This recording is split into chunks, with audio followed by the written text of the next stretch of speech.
कुर्मी और कुर्मियों को मैं बोलना चाहती हूँ कि अगर आपको नॉलेज है और नहीं भी है तो आप एक किताब है जिन्होंने लिखा है जगदीश चंद्र झा, उसमें अंकित है कि ये जो महतो लोग हैं, कुर्मी और कुर्मी लोग अपने आप को आदिवासी कह रहे हैं, तो कहाँ से आए और इनका कार्य क्या था। अफीम महतो है ये लोग। ये कुर्मी और कुर्मी क्या होता है और ये झारखंड के ही कुर्मी और कुर्मी आदिवासी क्यों बनना चाहते हैं, ये चिंता का विषय है। इतना डर कि वो बीमार तक हो गए।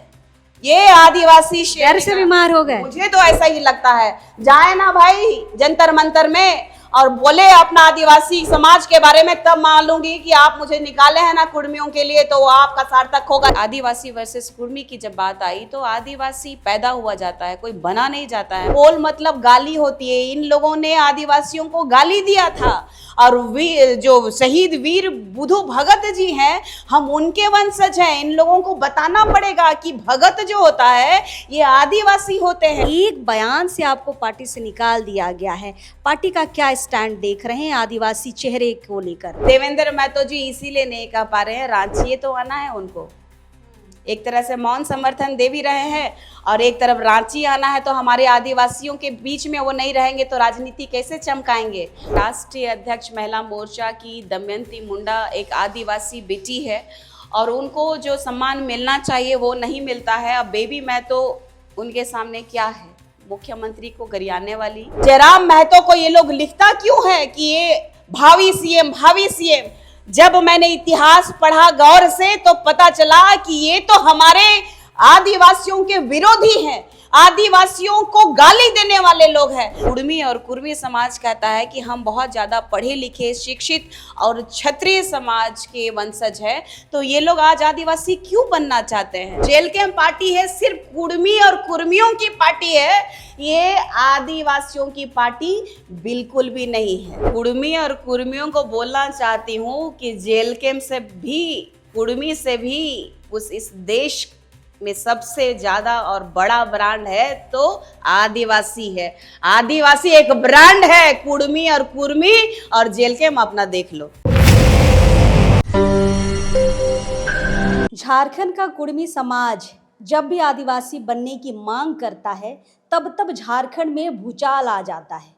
नेता मंत्रियों की बात तो छोड़ दीजिए, यहाँ के जो सामाजिक संगठन के लोग हैं पुरजोर विरोध करते हैं, सड़कों में आते हैं, आंदोलन इधर से भी शुरू होता है। मतलब एक वार का दौर शुरू हो जाता है। एक तरफ आपको कुर्मी नज़र आएंगे और एक तरफ आदिवासी समाज नज़र आएगा। इस बार भी कुछ ऐसा ही चल रहा है। जनवरी के महीने में ही कुर्मी समाज ने यह घोषणा कर दी थी कि हम 20 सितंबर को रेल टेका आंदोलन करेंगे। अब देखिए सितंबर का महीना आ गया है, 20 तारीख की पूरी तैयारी चल रही है और इसी बीच कुर्मी और आदिवासी का मुद्दा फिर से निकलकर सामने आ गया है। लेकिन एक चेहरा है जिसने बयान दिया है कुर्मियों को लेकर और उस बयान के बाद फिर से भूचाल आया है। साथ ही साथ देखिए पार्टी से भी निकाल दिया गया है। जी हाँ, हम बात कर रहे हैं जेल कैंप की कभी सदस्य रही निशा भगत की, आज हमारे साथ है। दीदी स्वागत है। और इनको पार्टी से निकाल दिया गया, सिर्फ इसलिए निकाल दिया गया है कि इन्होंने कुर्मियों के अगेंस्ट में बयानबाजी की है। फिलहाल 6 सालों के लिए इनको निष्कासित कर दिया गया है। पूरी बातचीत करेंगे और क्यों आज जिनको खुद कुर्मी समाज कह ले या फिर जेल कैंप कह ले, जो ये कहता था कि ये अपनी समाज की बेटी है, आदिवासी मुद्दों पर आवाज़ उठाती है। जब सरना ईसाई का मसला हुआ था, खुद आप विधायक जी का बयान आप देखिएगा जिसमें उन्होंने कहा था कि निशा भगत जो है समाज की बेटी है, समाज के मुद्दों पर प्रखरता से बोल रही है, तो इसमें पार्टी कोई हस्तक्षेप नहीं करेगा। अभी भी निशा भगत जो है समाज की तरफ से बयान दे रही है, अभी भी समाज की ही बेटी बनकर जवाब दे रही है, लेकिन पार्टी से निकाल दिया गया। बहुत सारे सवाल हैं, पार्टी को लेकर भी चर्चा करेंगे और कुर्मियों का क्यों विरोध हो रहा है इस पर भी हम चर्चा करेंगे। दीदी स्वागत है लोकतंत्र 19 में। लोकतंत्र 19 के माध्यम से जितने भी दर्शक हैं उनको मेरी तरफ से नमस्कार, जोहार, जय धर्मेश। चूँकि लोकतंत्र 19 जो है झारखंड के आदिवासी और मूलवासियों का लगातार जो समर्थन करते रहा है, उनकी हक और आवाज़ की बात करते रहा है। आज मुझे खुशी हो रही है कि आपके साथ हम आदिवासी मुद्दों को बात कर रहे हैं। और ये कुड़मी समाज हो चाहे अन्य किसी समाज की बात कीजिए, अगर हमारे समाज पे प्रहार करेंगे तो लगातार ये आपकी बहन जो है निशा भगत ये आवाज़ उठाते रहेगी।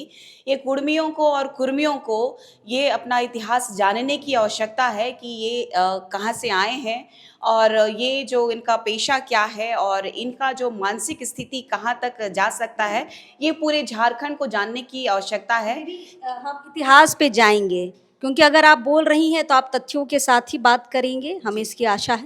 लेकिन सबसे पहले हम आपसे बातचीत इस विषय पर करना चाहते हैं कि चूंकि आप पार्टी में थी, काफ़ी लंबे समय तक आपने काम किया, आपने इस सिंबल से चुनाव भी लड़ा, आप बहुत समर्पित रही हैं पार्टी के लिए। आपके सिर्फ एक बयान से आपको पार्टी से निकाल दिया गया है।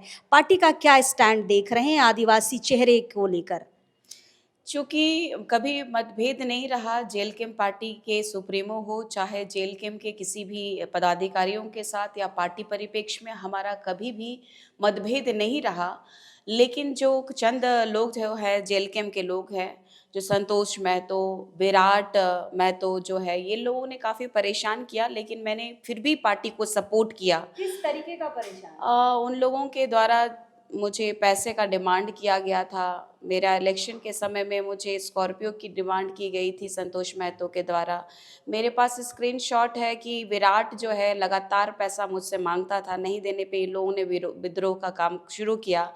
ये मैं नहीं जानती कि राष्ट्रीय अध्यक्ष तक ये बात पहुंचती थी या नहीं पहुंचती थी, क्योंकि मैंने हर पदाधिकारी को और राष्ट्रीय अध्यक्ष तक पहुंचाने के लिए भी पदाधिकारियों को कहा था कि मुझे प्रताड़ित क्यों किया जा रहा है इस तरीके से। लेकिन फिर भी मैं डटी रही, लगातार डटी रही कि जेल कैम्प की पार्टी जो है गरीब गुरबा की पार्टी है, किसी तरह आगे बढ़े।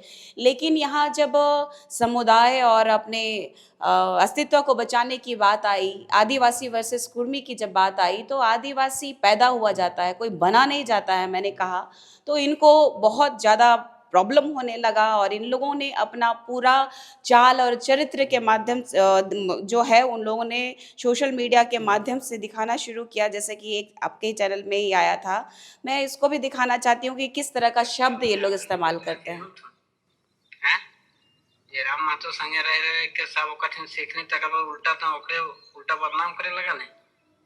अति के ने आदिवासी पैदा हो थी, बपेट खेल ना जानो तो दारू पी के सुतर रहो तो। लेकिन मैया के जाके पूछिए कि हमें ककर पैदा लगिए से, तो खुद अपने आदिवासी पैदा ना आवे, समझ ले ने। फालतू फालतू भाषा ना बोलियो, पगे के से अपना रहलबो ना जिंदगी भर आ दे तो, समझ ले ने।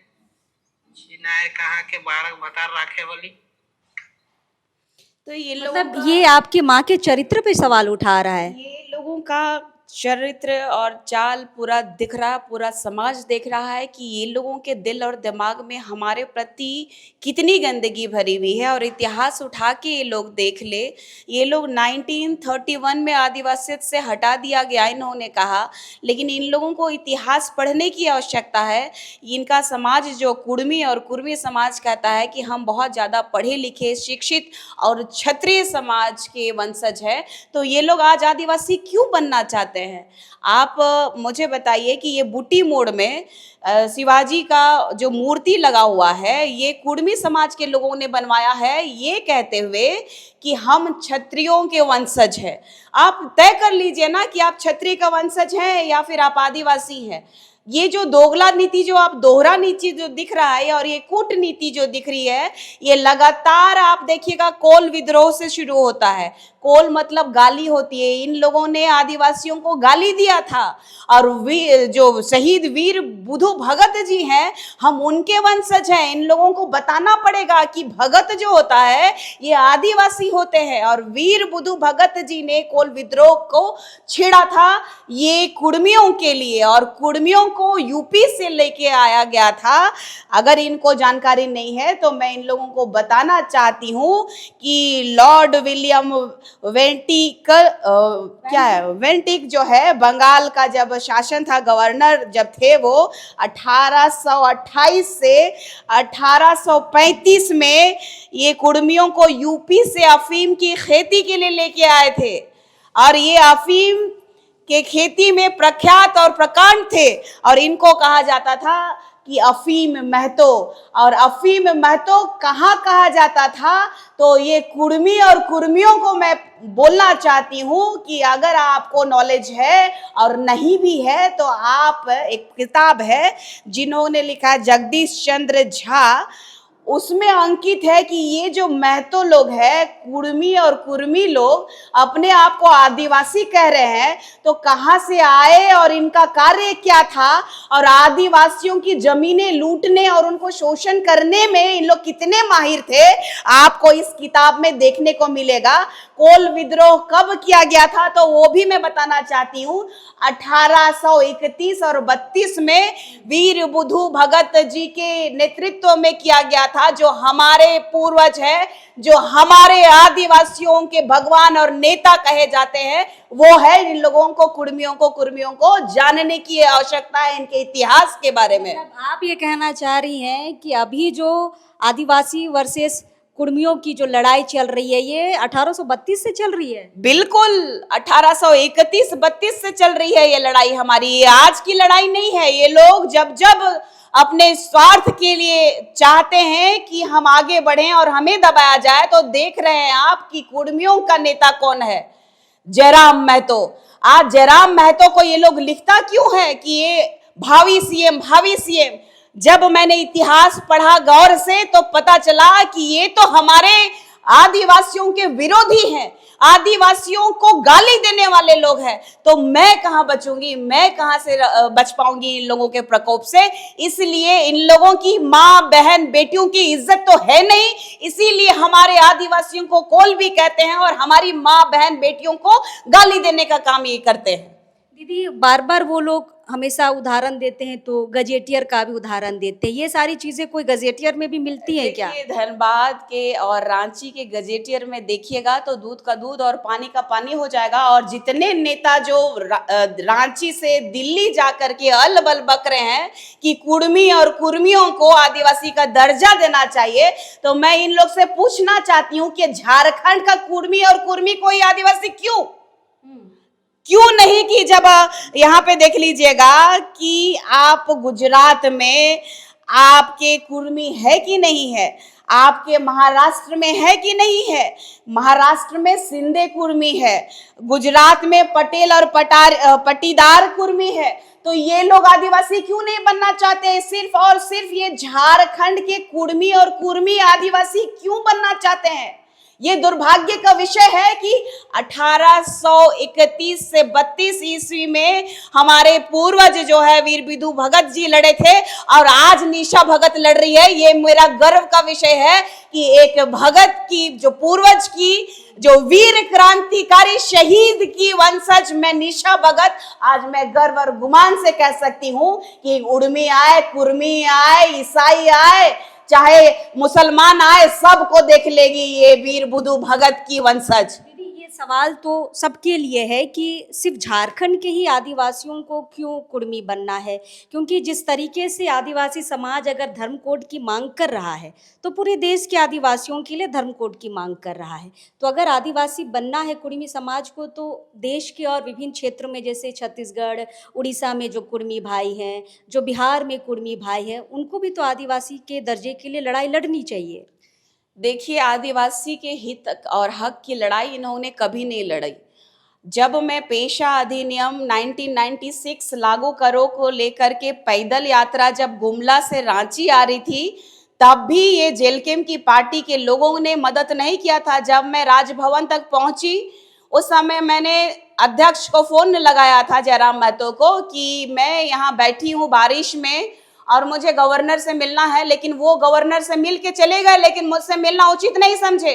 और कुर्मी और कुर्मी के लोग जो है लगातार पेशा अधिनियम कानून को उन्होंने विरोध किया है। आप पिछले 2 महीनों का रिकॉर्ड देख लीजिए। वो चाहते हैं कि पेशा अधिनियम कानून में जो है उनकी बैसी प्रथा है उसको अंकित करे पहले, उसके बाद ही हम लोगों का पेशा अधिनियम लागू हो सकता है। तो बैसी प्रथा होता क्या है? जब मुंडा का, उरांव का, खड़िया का, सबका अपना अपना प्रथा है, तो इन लोगों का बैसी प्रथा आया कहां से? इन लोगों कुर्मी और कुर्मी जो जब आदिवासियों के विरोधी जब कोल विद्रोह जब हुआ था, तो ये आदिवासी की सूची में कैसे आते हैं? और सबसे बड़ी बात है कि 2004 के ये लोग लगातार दिल्ली में भी कह रहे हैं कि TRI का जो अनुसंधान किया गया था TRI में, तो ये लोग कह रहे हैं कि क्यों किया गया था?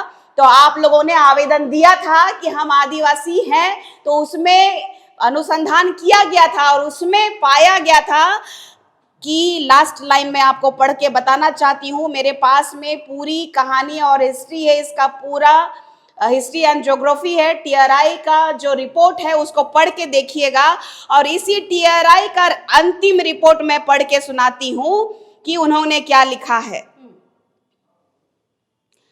सन 1900, अच्छा ये यहां से पढ़ के बताती हूँ। तथ्यों के, इसमें थोड़ा सा दिखाई नहीं दे रहा है मुझे।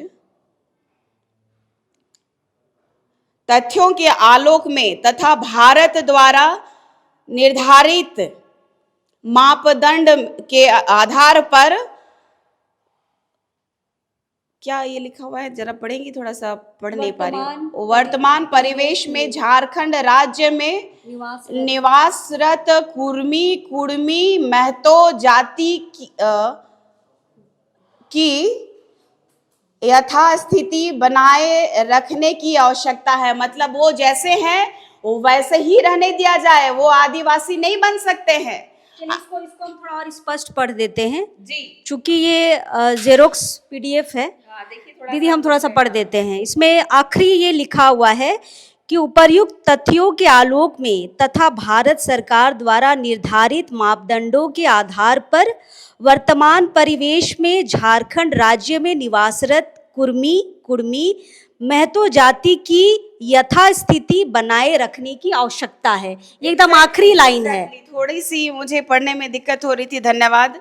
आप लगातार आदिवासियों के परिप्रेक्ष्य में बात करती हैं, तो आदिवासियों का हक और अधिकार को ये कुर्मी और कुर्मी कैसे ले लेंगे? ये अधिकार ना तब ले पाए थे ना अब ले पाएंगे। इनको लगता है कि आदिवासी जो है बुड़बक है। इनका जो गाली है कोल, जो बुड़बक होता है, जो बेवकूफ होता है, ये लोग हमेशा से हमें नीचा दिखाने का काम किए हैं। हमारी माँ बहन बेटियों में इनकी नजर रही है, यहाँ के खेतों में नजर रही है। ये सिर्फ और सिर्फ अंग्रेजों के द्वारा अफीम की खेती के लिए लाए गए थे, और अफीम महतो है ये लोग। ये कुर्मी और कुर्मी क्या होता है, और ये झारखंड के ही कुर्मी और कुर्मी आदिवासी क्यों बनना चाहते हैं, ये चिंता का विषय है। ये लगातार जो है आदिवासियों के विरोध काम किया है, और लगातार आप देख रहे हैं कि वो वीर बुद्धू भगत जी जब लड़ रहे थे तब इन लोगों को कैसे भगाया था, इन लोगों को कैसे ठंडवाया था। तो आज निशा भगत भी इन लोगों को कैसे ठंडवाएगी?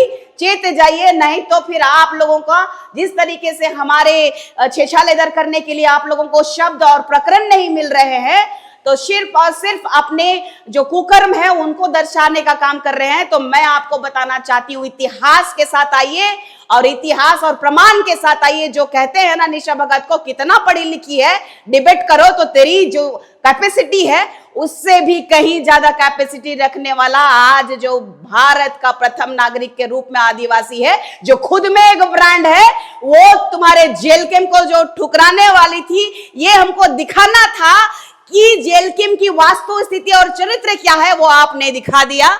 इससे ज्यादा मैं क्या ही बोलूं। लेकिन दीदी हमेशा से जेल कैंप पर ये आरोप लगते आए हैं कि वो कुर्मी पार्टी है, और आपको जिस तरीके से हटाया गया है, फिर से एक बात ये छिड़ रही है कि देखिए ये प्रूफ हो गया आदिवासी महिला को निकाल कर कि ये कुर्मियों की पार्टी है। यहाँ पर जो महिला अध्यक्ष है दमयंती मुंडा, वो तो आदिवासी हैं।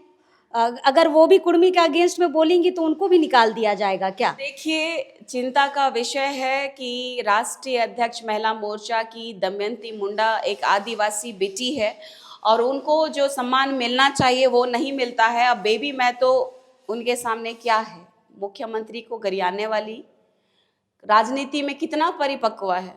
आप पूजा महतो को देख लीजिए, कैंडिडेट तो दमयंती मुंडा जी भी हैं, कैंडिडेट तो पूजा महतो जी भी हैं, लेकिन इतना भेदभाव जेल कैंप पार्टी में महतो के लिए सपोर्ट और आदिवासी के लिए इतनी नफरत क्यों? ये समझना पड़ेगा और सभी समुदाय के लोगों को समझना होगा कि जो जेल कैंप पार्टी है सिर्फ कुर्मी और कुर्मियों की पार्टी है, ये आदिवासियों की पार्टी बिल्कुल भी नहीं है। आपने पार्टी और माटी में माटी को चुना है, समाज को चुना है। दमयंती जी को ये दिख रहा होगा कि नहीं? देखिए, जिसमें जमीर है, जिसमें अपने आदिवासी समाज के जल जंगल जमीन को बचाने का जो गुमान और जो क्या कहते हैं कि उनको अगर लगता है कि राजनीति में हम आए हैं तो अपने समाज का उत्थान के लिए आए हैं, तो अविलंब वो जेल कैंप से इस्तीफा दे देंगी, और नहीं तो 2 पैसा कमाने के लिए आई होंगी कि बालू घाट तो उनके यहाँ है ही, तो 2 पैसा कमाने आई होंगी तो जेल कैंप पार्टी में रहेंगी, क्योंकि इन लोगों का दोहरा चरित्र है। आज देख लीजिए कि पूरे के पूरे जेल कैंप के बड़े बड़े पदाधिकारियों का बयान क्यों नहीं आ रहा है। देवेंद्र नाथ महतो का क्यों नहीं आ रहा है? बहुत रांची में ही रहते हैं और बहुत सपोर्ट भी आपको हमेशा से करते रहे हैं, इस बार कोई बयान नहीं आ रहा है। दीदी, बहुत सन्नाटा लग रहा है, समर्थन में है? ये सन्नाटा को हम क्या समझे, समर्थन है आपका? देखिए, जहाँ तक कहा जाए कि इन लोगों की पार्टी में जितने भी पदाधिकारी हैं वो जानते हैं कि निशा भगत जो है बिना तथ्य और प्रमाण की बात नहीं करती है। जो पार्टी में कार्यकर्ता हैं और जो सिर्फ उनको चमकाते हैं टाइगर जयराम महतो को, तो वही सिर्फ विरोध कर रहे हैं। जो अपनी पब्लिसिटी चाहते हैं वही विरोध कर रहे हैं। और कोई पदाधिकारी ये कह देवे कि निशा भगत ने कभी जेल कैंप के लिए खराब किया है, तो मैं भी जवाब दूंगी कि मैंने खराब नहीं, आपने हमेशा खराब किया, लेकिन मैं कभी भी इसका विरोध नहीं की। मैंने पार्टी का विरोध नहीं किया, मैंने कुर्मी और कुर्मियों का विरोध किया जो आदिवासी बनना चाहते थे। और ये देवेंद्र महतो जी इसीलिए नहीं कह पा रहे हैं, रांची तो आना है उनको। एक तरह से मौन समर्थन दे भी रहे हैं और एक तरफ रांची आना है, तो हमारे आदिवासियों के बीच में वो नहीं रहेंगे तो राजनीति कैसे चमकाएंगे?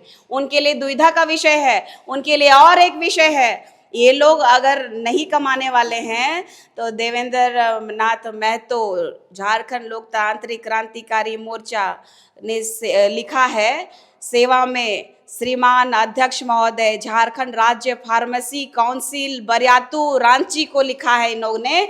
और लास्ट में इन्होंने क्या लिखा है वो भी बताती हूँ। उपरोक्त सभी मांग 1 हफ्ता के अंदर पूरी की जाए, अन्यथा आगे उग्र आंदोलन के लिए बाध्य होंगे, जिसकी संपूर्ण जवाबदेही संबंधित विभाग होगी। और ये लेटर कब दिया गया है?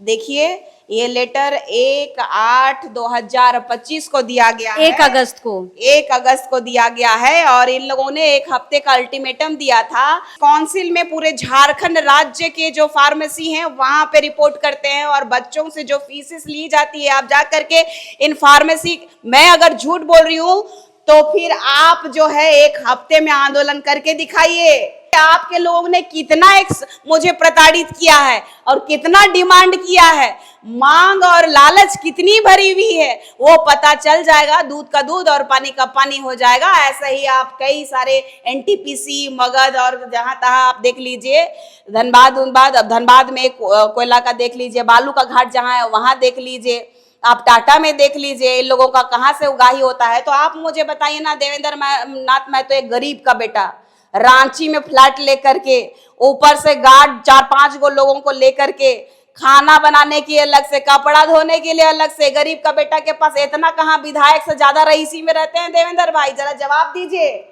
आपको जवाब देना पड़ेगा, या पक्ष या विपक्ष हमारे सिरम टोली में, हमारे त्योहार में आकर के नाचने और हमारे पक्ष में 2 शब्द बोल देने से आप हमारे हितैषी नहीं होंगे। कोल विद्रोह को देख लीजिए, वीर बुधो भगत को मत्थे पे ठाप लीजिए, उन्हीं की वंशज है निशा भगत।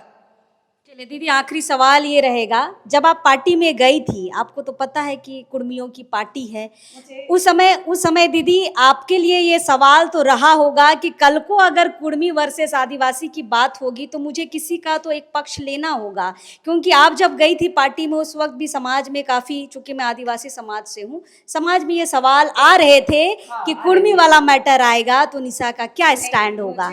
मुझे समाज के लोगों ने, जब मैं ज्वाइन की तभी से मुझे मना किया गया था, और अभी भी कई मैसेजेस ऐसे आए हैं कि हमने आपको मना किया था कि ये जेल कैम्प ज्वाइन नहीं करिए, तो आपने नहीं सुना था। लेकिन आज मुझे ये प्रतीत हो रहा है, आज ही नहीं, जिस समय मुझे टिकट दिया गया था उसी समय प्रतीत हो गया था, क्योंकि जेल कैम्प का कोई पदाधिकारी, चाहे छोटा हो चाहे बड़ा हो, कोई पदाधिकारी किसी भी तरह का कोई मदद नहीं दिया गया था।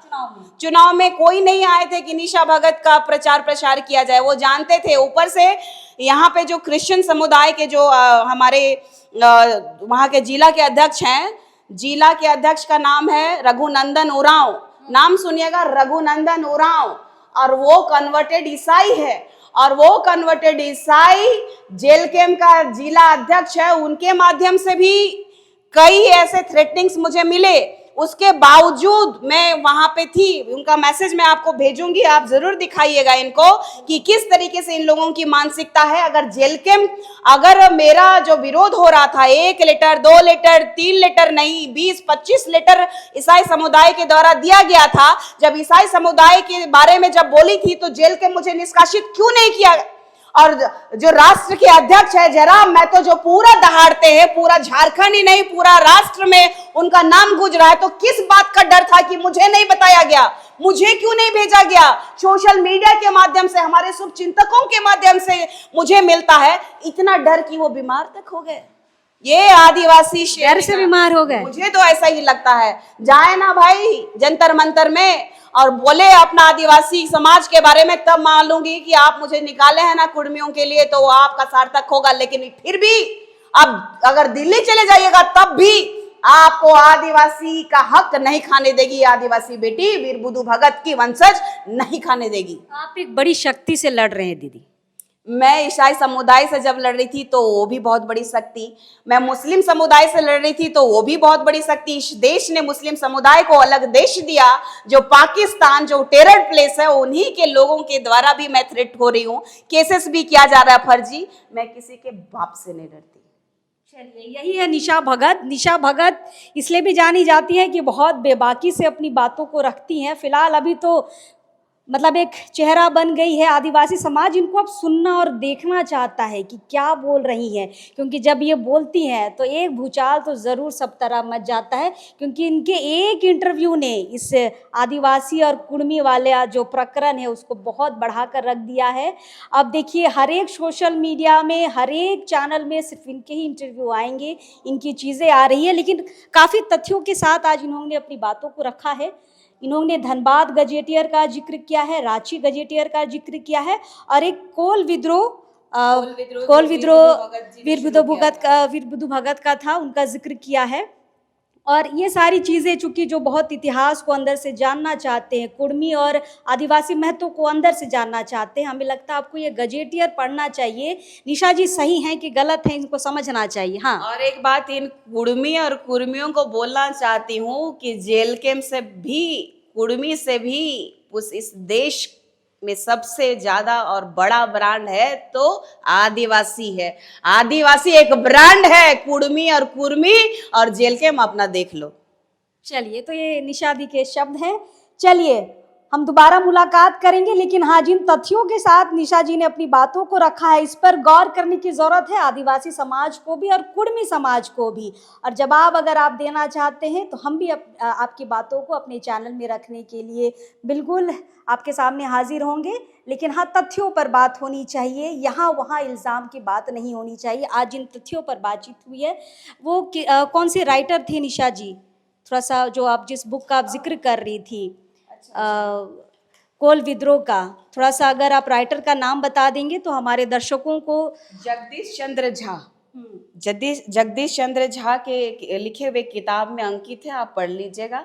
एक एक किताब मैं आपको बता नहीं सकती, पढ़ करके आप पूरा पढ़िएगा, आपको पता चलेगा कुर्मी और कुर्मी का अस्तित्व क्या है और आदिवासी का अस्तित्व क्या है। और इन कुर्मी और कुर्मियों ने, अफीम महतो ने हमें कोल क्यों कहा और कोल विद्रोह कब हुआ, 1831 और 1832 के बीच हुआ है, ये आपको पढ़ने की आवश्यकता है। इन लोगों की मानसिकता का पता कीजिए कि ये लोग कितने हद तक गिरे हुए लोग हैं।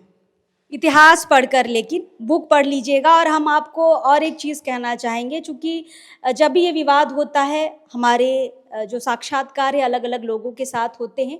हमने आज से 2 साल पहले डॉक्टर फ्रैंकलिन बाखला, जो जेवियर के प्रोफेसर हुआ करते थे, हमने उनका एक इंटरव्यू किया था, और उसमें भी उन्होंने इसी तरीके की बात की थी कि महतो समाज जो है वो उनको बाहर से लाया गया था और उनको अफीम की खेती के लिए लाया गया था, जो आप कह रही हैं।